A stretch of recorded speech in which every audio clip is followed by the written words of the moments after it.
अब तक आपने पार्ट 1 में देखा कि दिल्ली में पढ़ाई करने वाला सूर्या अपने गांव वापस आया और एक अद्भुत घटना से उसकी जिंदगी बदल गई। नदी के किनारे टहलते हुए उसे एक रहस्यमयी लड़की दिखाई दी, जिसकी आंखों में अजीब सी चमक थी।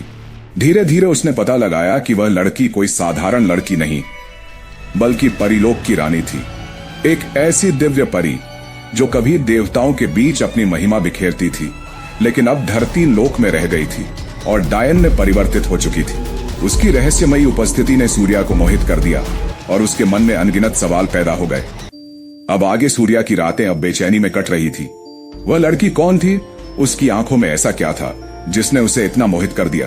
क्या यह सिर्फ उसका आकर्षण था या इसके पीछे कोई गहरा रहस्य छिपा था? उसी रात जब सूर्या सो रहा था, उसे एक अजीब सपना आया। उसने देखा कि वह घने जंगल में खड़ा है। सामने वही लड़की थी, लेकिन इस बार उसकी आंखों में एक अनजानी पीड़ा थी। मुझे बचा लो, सूर्या। लड़की की आवाज हवा में गूंज उठी। सूर्या ने आगे बढ़कर उसे पकड़ना चाहा, लेकिन जैसे ही उसने हाथ बढ़ाया, लड़की अचानक काले धुएं में बदल गई और चारों ओर अंधकार छा गया। सूर्या की नींद खुल गई। उसका दिल तेजी से धड़क रहा था। अगली सुबह सूर्या ने तय किया कि वह इस रहस्य से पर्दा उठाएगा। उसने राहुल, रॉकी और माहिरा को बुलाया और उन्हें अपने सपने के बारे में बताया। राहुल ने थोड़ा सोचा और फिर कहा, गांव में एक बुजुर्ग बाबा हैं जो पुराने रहस्यों को जानते हैं, शायद हमें उनसे मिलना चाहिए। सूर्या और उसके दोस्त गांव के बाहरी हिस्से में स्थित एक छोटी झोपड़ी की ओर बढ़े। झोपड़ी के बाहर एक बूढ़े साधु बैठे थे, जिनकी आंखों में अनुभव का सागर था। बाबा, हमें गंडक नदी के पास रहने वाली एक लड़की के बारे में कुछ बताइए, सूर्या ने विनम्रता से कहा। बाबा ने गहरी सांस ली और बोले, तुम जिनसे मिले हो वह कोई साधारण लड़की नहीं है। वह एक परी थी जो देवलोक से धरती पर आई थी, लेकिन किसी श्राप के कारण वह यहीं फंस गई और अब वह एक डायन बन चुकी है। सूर्या ने आश्चर्य से पूछा, किसका श्राप? बाबा ने आंखें बंद कर ली और धीमे स्वर में बोले, यह कहानी बहुत पुरानी है जब देवता और राक्षसों के बीच संघर्ष हुआ करता था। देवासुर संग्राम के दौरान देवताओं और असुरों के बीच भीषण युद्ध छिड़ गया था। उस समय परीलोक की रानी, एक अद्भुत और दिव्य परी, अपने उच्चतर लोक की महिमा का परिचय देती थी। उसे समय एक असुर किसी वजह से देवताओं से बचकर धरती लोक पर आ गया था। धरती लोक पर आकर वह कहीं छुप गया था, जिसे देवता उसे ढूंढ नहीं पाए, और वह काफी सालों तक छुपा रहा हिमालय के कंदराओं में। समय के साथ उसकी दिव्य शक्तियां क्षीण होने लगी थीं। अपनी क्षीण होती शक्तियों को पुनः प्राप्त करने की चाह में वह असुर अंततः गंडक नदी के किनारे बसे छोटे से गांव में प्रवेश कर गया।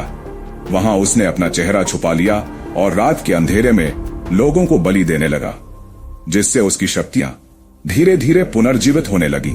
परंतु उसे फिर भी संतोष नहीं मिल रहा था। अपनी खोई हुई शक्तियों को वापस पाने के लिए उस असुर ने ठान लिया कि वह कठोर साधना करेगा, जिससे परीलोक की रानी का प्रसन्न होना संभव हो सके।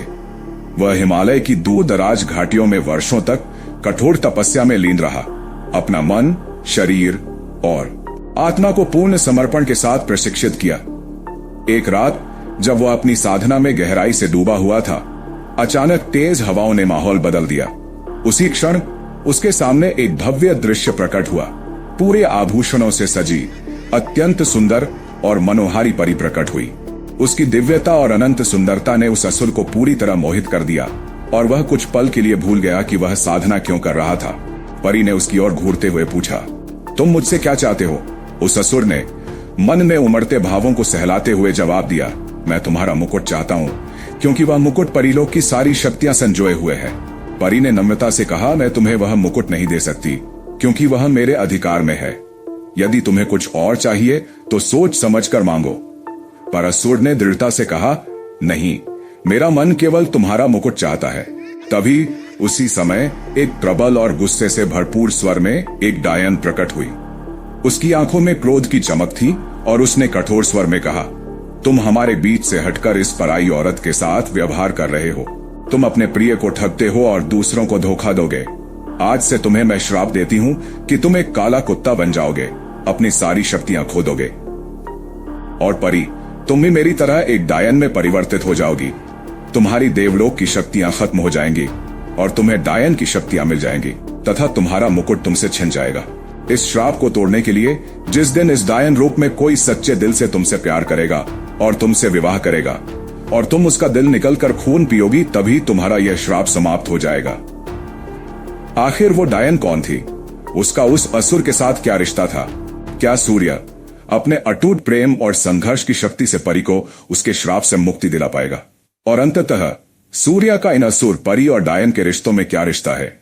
तैयार हो जाइए, क्योंकि श्राप, प्रेम और उलझन के नए मोड़ खुलने वाले हैं। देवलोक की डायन भाग 3 आपके हर सवाल का जवाब लेकर आने वाला है। और हमारे चैनल फैक्ट एंड मिस्टीरियस को सब्सक्राइब करना ना भूलें।